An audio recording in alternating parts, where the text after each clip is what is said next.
My name's Omar.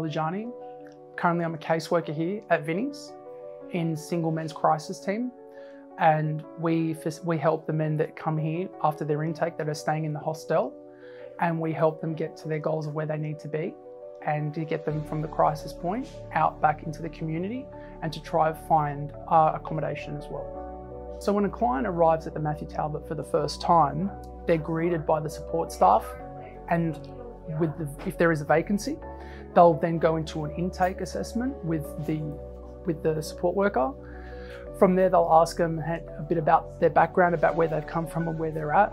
And then after that, they'll be assigned a caseworker. When they're assigned a caseworker, our team on the single men's crisis, one of our caseworkers will come down here and meet with that client, speak to them about the goals that they aspire to and where they would like this to pan out to be, and where their end goal is, where they would like to go to, because this is a crisis accommodation. Challenges would be sometimes you get complex clients that come from all walks of life, but some have more difficult backgrounds, which making sure that we're trauma informed and making sure that we see it through the client's eyes and really understand.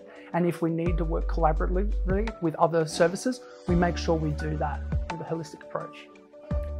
Working collaboratively as in outreach, getting more into the community, being more entrenched with the community and around our surroundings of Woolloomooloo, to understand from the root up what the community wants and what it aspires to be. And that's where on our division in casework, but from the start at the Matthew Talbot, where we can work in junction with each other to get to that end goal, is where we need to be. So more, I'd say, working more all together as one team to get the end result that we all want.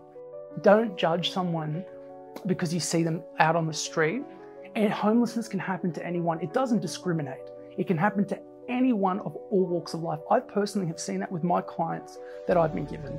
So I think there's a social stigma that surrounds homeless people, men and women, that they were just there and they deserve it, and they call them all these names. When I've met men and women who have come from quite successful backgrounds, and sometimes it happens to be that they end up here. So just don't discriminate, and if you see them, just be nice, be supportive.